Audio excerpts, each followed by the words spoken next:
তারা যে আলোচনা করলেন, তাদের যে অনুভূতিগুলো সংক্ষেপে প্রকাশ করলেন বারবার সেন্সর হওয়ার প্রেক্ষিতে, সেই আলোচনায় মনে হয়েছে যে সব পাখি ঘরে ফেরে, সব নদী ফুরায় জীবনের লেনদেন। আজকে বাংলাদেশের 250 নদী সব যেন একত্রিত হয়েছে রূপসায়, সব নদী যেন মিশেছে এখানে, এবং সব ভালোবাসা, সব মমতা একত্রিত হয়েছে এক জায়গায়। তিনি হচ্ছেন বেগম মাজেদা। বাংলাদেশের নারীরা কেমন তা কিছুটা বোঝার, কিছুটা জানার, কিছুটা দেখার, কিছুটা অনুভব করার এবং অনেকাংশে পড়ার সুযোগ হয়েছে। আমি যদি এভাবে বলি যে প্রথম বাংলা সাহিত্যের একজন লেখিকা, কবি, যাকে বলা হয় লীলাবতী, যাকে আমরা খনা নামে চিনি, তার জ্ঞান প্রকাশ করার জন্য, তার বিদ্যান প্রকাশ করার জন্য, তার কবিতাকে প্রকাশ করার জন্য তার শ্বশুরের আদেশে তার স্বামী তার জিহ্বাকে দিয়েছিলেন। সেই অবস্থা থেকে নারীর যে খুব বেশি উন্নতি হয়েছে তা আমরা শত শত বছর ধরে দেখি না। এবং আজকের বাংলাদেশে অনেক উন্নতি হয়েছে, কিন্তু তারপরেও অদ্ভুত এক আধার রয়ে গেছে। বড়দের কাছ থেকে, স্বামীর কাছ থেকে, এমনকি সুফিয়া কামাল বেশি দিনের কথা হয়, সেখানে মুসলমান পরিবারের নারী শিক্ষা গ্রহণ এত এক অসম্ভব অপরাধ, এর থেকে বড় অপরাধ কিন্তু আজকেও এই খুলনাতেই আজকে সকাল করে শান্তিরাতে ছিলাম বাল্য বিবাহের বিরুদ্ধে ক্যাম্পেইন সভা, অর্থাৎ মেয়ে তাড়াতাড়ি বিয়ে দিয়ে দাও, 9 বছর 10 বছর, এবং এই খুলনা বিভাগ জুড়ে আমাদের এর বিরুদ্ধে আন্দোলন সংগ্রাম করতে হয়েছে। যে মেয়ে বিয়ে দিয়ে দিলে আমরা ভাবছি তার জন্য ভালো হচ্ছে যে অনেকটা গঙ্গা জলে বিসর্জন দিয়ে দেওয়া হবে। তো সেই অবস্থায় দাঁড়িয়ে 50-এর দশক, 40-এর দশক, 60-এর দশকে একজন মাজেদা আলী লেখাপড়া শিখেছেন, ভাষা আন্দোলনে অংশ নিয়েছেন, কল্পনাই করা যায় না। এক অসম্ভব মহিমান্বিত একজন নারীকে আমরা দেখছি। ভাষা আন্দোলনে নারী অংশ নিবে, যেখানে পুরুষ অংশ নিয়েছে, কিন্তু কয়টা গ্রামে, কয়টা শহরে কতজন অংশ নিয়েছে, সেখানে একজন নারী অংশ নিয়েছে। আমাদের সবচেয়ে চেতনার জায়গা, আমাদের অনুভবের জায়গায় তিনি অংশ নিয়েছেন। তো আজকে শুধু তিনি অংশ নিয়েই শেষ করেননি, তিনি এই নারীদের জাগরণে, নারীদের সাহিত্য সংস্কৃতি কর্মে, সামাজিক কর্মে, সকল ক্ষেত্রে তার জীবনকে আমি বলবো যে ব্যয় করেছে। আমি একটা উদাহরণ দিতে ভালোবাসি, সে উদাহরণ হচ্ছে যে শিমুল তুলার মতো নিজের জীবনকে মহাশূন্যে ফিরিয়ে দিয়েছেন, ছিন্ন ভিন্ন করে উড়িয়ে দিয়েছেন মানুষের জন্য। পাকিস্তানের শাসনকাল এবং বাংলাদেশ, ত্রিকালদর্শী একজন মানুষ। 40-এর মনন্তর, 47-এর দেশভাগ, 52-এর ভাষা আন্দোলন, তারপর তো আমাদের মহান মুক্তি সংগ্রাম, সকল কিছুতেই তিনি একজন ইতিহাসের রাজ সাক্ষী হিসাবে রয়েছে। খুলনায় নারী জাগরণ, নারীদের সাহিত্য সংস্কৃতির চর্চা এক কঠিন কাজ। বেগম রোকেয়া যখন তার সাখাওয়াত মেমোরিয়াল স্কুল প্রতিষ্ঠা করতে যাবেন, নারীদেরকে ডাকছিলেন একটি সভায়, বসে আলোচনা করেছেন। যখন বিদায় দিবেন বলেন যে আপা, আপনি তো দেখেছিলেন সবার জন্য, সভা কি, সভা তো হলো না, সব আলোচনা হয়ে গেছে, কিন্তু সভা যে এটি আলোচনা এবং সিদ্ধান্ত, সেটি বোঝার ক্ষমতা তখন আমাদের নারীদের, আমাদের মেয়েদের নাই। এমন একটি অবস্থার মধ্য দিয়ে আমাদের সমাজে গিয়ে আজকে আনন্দের বিষয় যে আমরা এক আলো ঝলমল অপরূপ বাংলাদেশে বাস করছি। এক গভীর আনন্দে হাসছে আমার বাংলাদেশ, লাল চালিকায় উদ্দাম চেহারা দ্রুত হয়ে বিশ্বায়নের দিকে এগিয়ে যাচ্ছে। কিন্তু আমরা কি এই বাংলাদেশের যারা স্থপতি, এই বাংলাদেশ এই সমাজ বিনির্মাণের যারা মূল ভূমিকায় রয়েছেন তাদেরকে দেখেছি? আমরা তাজমহলের রূপ দেখে বিস্মিত, কিন্তু তাজমহল যারা সৃষ্টি করেছেন সেই সব স্থপতি, সেই সব কারিগর, সেই সব মানুষদেরকে কি একবার আমরা দেখেছি যে এই মানুষরা তাদের নিপুণ হাতে তৈরি করেছেন তাজমহল? কাজেই আমরা যখন একজন প্রবীণ মানুষকে শ্রদ্ধা জানাবো, ভালোবাসা জানাবো, এর চাইতে বড় কিছু আছে বলে আমার জানা নেই। কারণ আমাদের সমাজ, বিশেষত বাঙালিরা পরশ্রী কাতরতা খুব ভালোবাসেন। বঙ্গবন্ধু তার অসমাপ্ত আত্মজীবনীতে এই পরশ্রী কাতরতা নিয়ে অনেক কথা বলেছেন। রবীন্দ্রনাথের মতো মানুষ ৮০ বছর বয়সে তার স্নেহধন্য মৈত্রী দেবীকে বললেন, তিনি এত বিরক্ত হয়েছিলেন যে মানুষ তার বিরুদ্ধে এত কথা বলেছে, এত বিরক্ত ছিলেন। এমনকি রবীন্দ্রনাথ যখন নোবেল প্রাইজ পেলেন তখন কলকাতায় একটি গ্রুপ সভা করলেন। সভা করে বললেন যে বিশ্ব সাহিত্যের মূল্যায়নকারীদের অবস্থা যে এত খারাপ হয়েছে আমরা তো বুঝতে পারিনি যে রবীন্দ্রনাথের মতো মানুষকে নোবেল প্রাইজ দেওয়া হবে।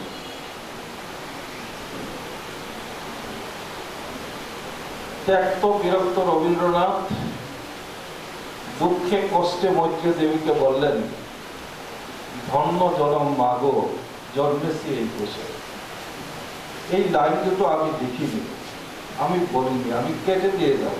তোমরা কখনো বলো না যে এই লাইন আমি লিখেছি, এই লাইন চিরতরে আমি কেটে দিয়ে যাব। সেই দেশের মানুষ আমরা, মানুষকে শ্রদ্ধা জানাতে আমরা জানি না, শিখিনি। যারা তাজমহল সৃষ্টি করেছেন তাদেরকে আমরা শ্রদ্ধা জানাতে ভালোবাসি। তা আমাদের দেশে তাহলে কিভাবে নতুন তাজমহল সৃষ্টি হবে? আল্লাহ বলেন, আমি সেই জাতিতে শ্রেষ্ঠ সন্তান দেই না যে জাতি তার শ্রেষ্ঠ সন্তানদের সম্মান করে না। মাজেদা আলী তিনি খুলনার যে কোনো মানুষই যখনই তার কারোর সাথে কথা হয়েছে তার প্রসঙ্গে, নিরহংকার মানুষ, নিরাভরণ মানুষ, সহজ সরল জীবন বোধের মানুষ। এমনকি তার স্বামী যখন স্পিকারের মতো গুরুত্বপূর্ণ পদে ছিলেন তখনও সরকারি প্রশাসনের কোনো প্রটোকল, কোনো সহায়তা তিনি নেননি। অনেকে আমাকে বলেছে, তাকে নিয়ে একটি বই প্রকাশিত হয়েছে, মাজেদা আলী তাকে যেমন দেখেছি এই জামালতি, তার পৃষ্ঠাগুলো আমি উল্টিয়েছি। অসম্ভব সব অনুভূতি নিয়ে এই বইটি পরিপূর্ণ। কাজেই আজকে আমি শুধু এ কথাই বলবো যে মাজেদা আলী, আপনি তো জন্মেছিলেন সুন্দরবনের নিষ্কাশিত হাওয়ায়, রূপসা ভৈরবের কাদামাটিতে। আপনি দেখেছেন ৩ যুগ, ৩টি সময়, এবং আপনার নিজের জীবনকে মানুষের জন্য, সমাজের জন্য, পরিবারের জন্য বিলিয়ে দিয়েছেন। যেভাবে বকুল বৃক্ষ বিলিয়ে দেয় তার গ্রাম মানুষের জন্য। আজকে অভিনন্দন জানানো, শুভেচ্ছা জানানো কোনো ভাষা আমাদের নেই। আজকে বহু ফুল আপনার জন্য এসেছে, বহু কথা এসেছে, তারপরেও আমি বলবো আপনার জন্য আমাদের সবচেয়ে বড় শুভেচ্ছা হচ্ছে সামনে আসছে হলুদ হেমন্ত। সেই হেমন্তে যখন স্বর্ণালী ফসল করবে, সেই স্বর্ণালী ফসলের রক্তিম প্রভা সেইটুকু আপনাকে আমরা আপনাকে দিব মনা কষার অনন্ত আকাশ, যে আকাশে থাকবে মেঘমালা, শরতের সেরা সেরা মেঘ উড়ে বেড়াবে, সেই আকাশ আপনাকে আমরা দিলাম। আমরা আপনাকে দিতে চাই রূপসা নদী, ভৈরব নদী, যে নদীতে সেরা পাল তোলে এক কিশোর ডিঙাবায়, জীবনানন্দ যে রূপসা নদী থেকে মুক্ত হয়েছিলেন, সেই রূপসা নদী আপনাকে আমরা দিলাম। যা আপনি, আমরা জানি সেই রূপসা নদীর যত্ন আপনি করতে পারবেন। আমরা আপনাকে দিতে চাই সুন্দরবনের বাতাস, যে বাতাসে আপনি মিশিয়ে দিতে পারেন লেবু ফুলের গ্রান, বাতাবি লেবুর গ্রান। যেভাবে একজন নারী পানিতে চিনি মিশিয়ে শরবত তৈরি করে, সেভাবেই আপনি বাতাবি লেবুর গ্রান, লেবু ফুলের গ্রান মিশিয়ে দিলেন এই সমাজের জন্য, মানুষের জন্য, জীবনকে জাগানোর জন্য। অসম্ভব সেই দিনের জন্য আমরা অপেক্ষায় থাকলাম। সবাইকে শুভেচ্ছা জানিয়েছি।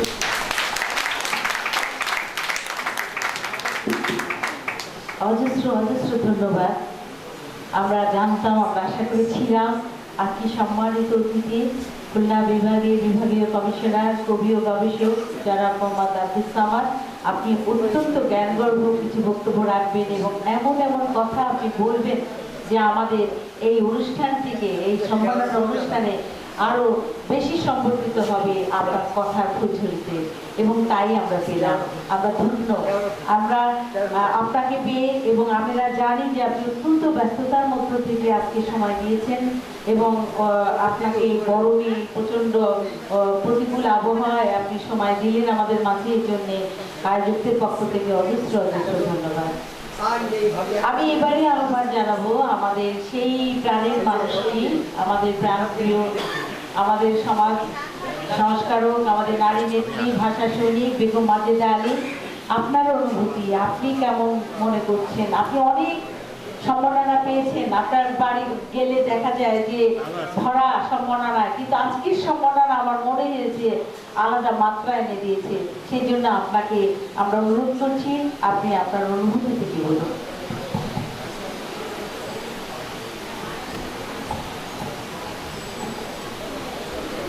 আজকে এই মহতী অনুষ্ঠানের স্নেহভাজন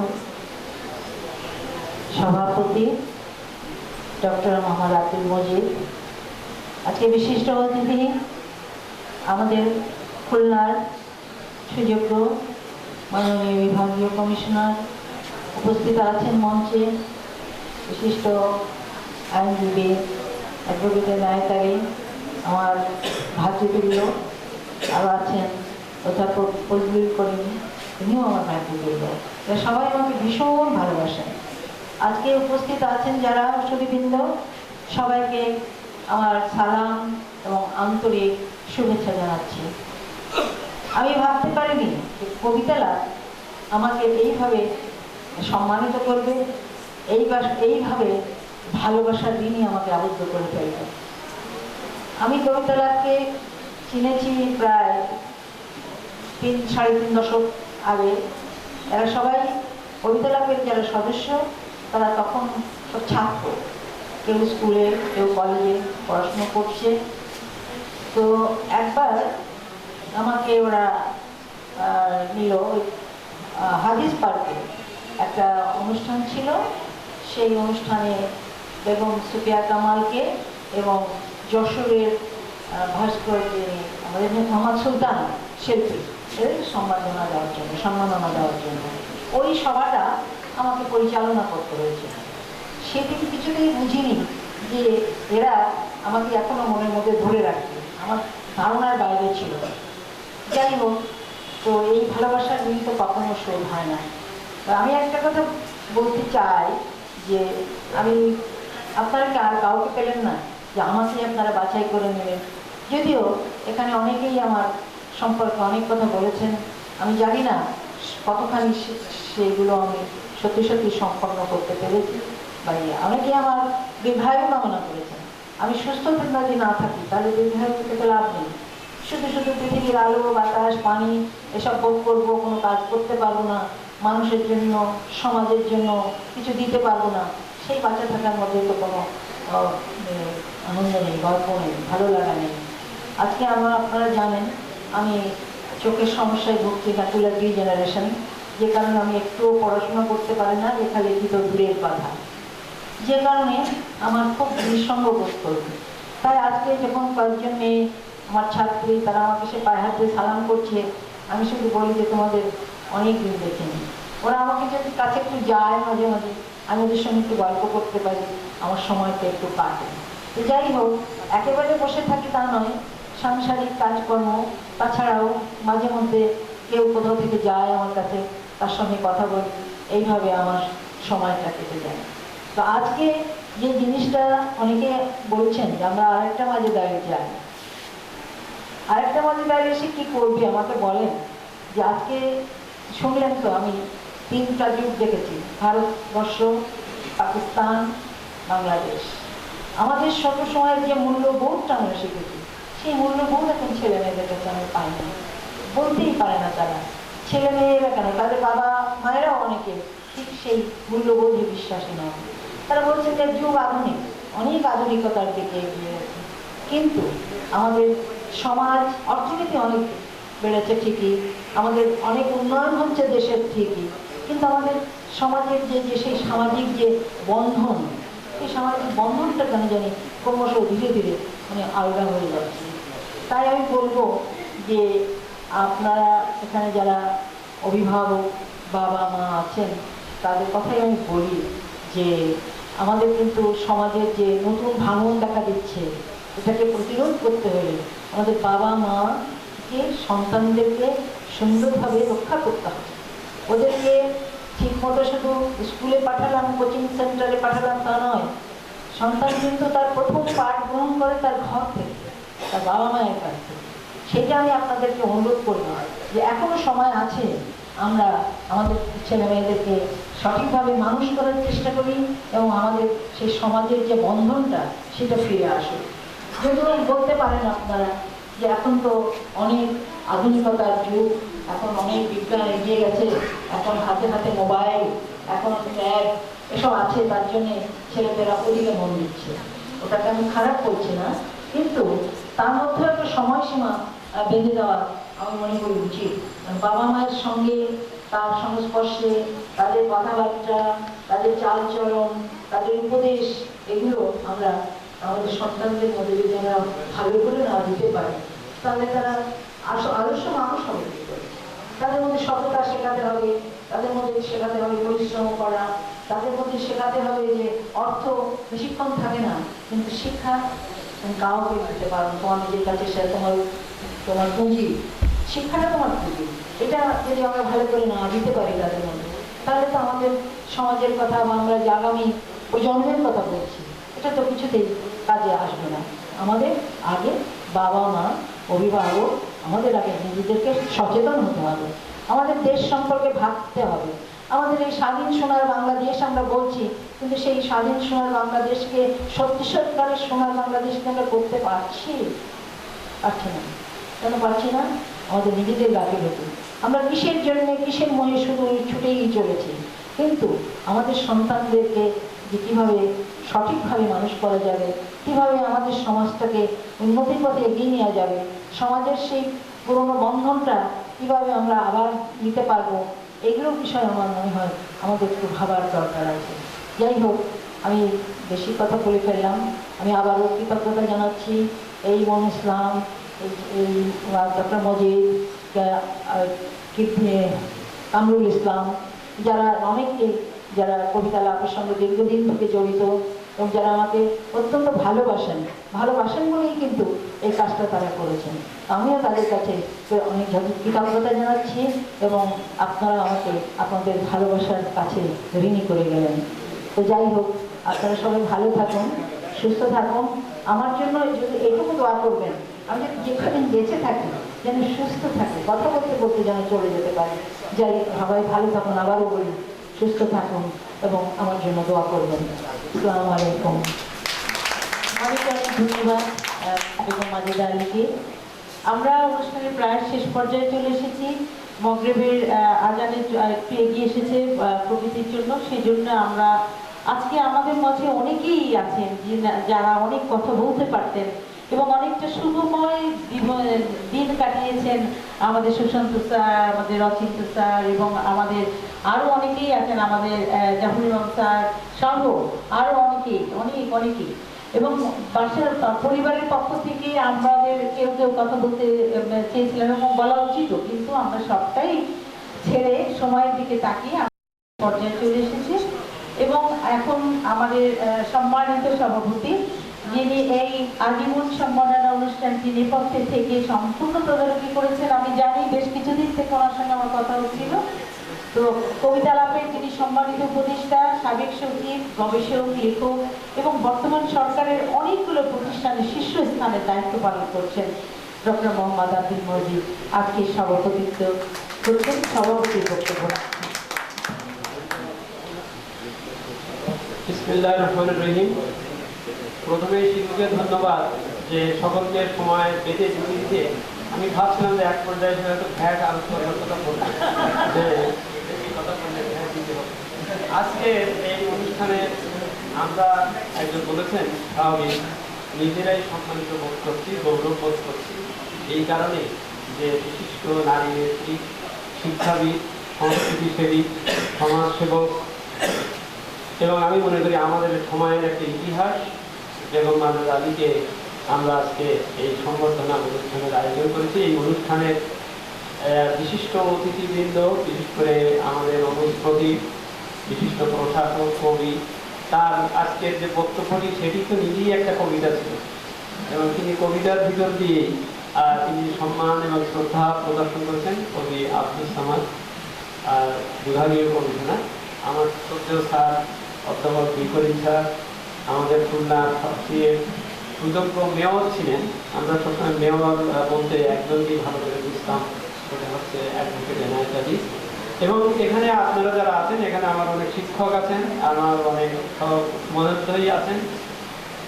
আমি সকলের প্রতি, আমার অনেক মুরব্বী এখানে আছেন এবং বিভিন্ন বয়সের সবাই আছেন, সকলের প্রতি শ্রদ্ধা জানাচ্ছি। আর বিশেষ করে ইলেকট্রনিক প্রিন্ট মিডিয়ার প্রতিনিধিবৃন্দ সকলে আসসালামু আলাইকুম। আসলে আমরা ব্যক্তিত্বময়ী এক নারীর প্রকৃতি এটি প্রকাশ করতে চেয়েছি। আপনারা জানেন সেই ছোটবেলা থেকে এই সুদীর্ঘ ৭৯ বছর তিনি আসলে একটি প্রকৃত অর্থে সাদা মনের মানুষ ছিলেন, শুভ্র বসনা ছিলেন, তিনি ফুলকে ভালোবাসতেন। আমরা তার এই ব্যক্তিত্বকেই আমাদের এই যে প্রকাশনাটির ভিতরে ফুটিয়ে তোলার চেষ্টা করি।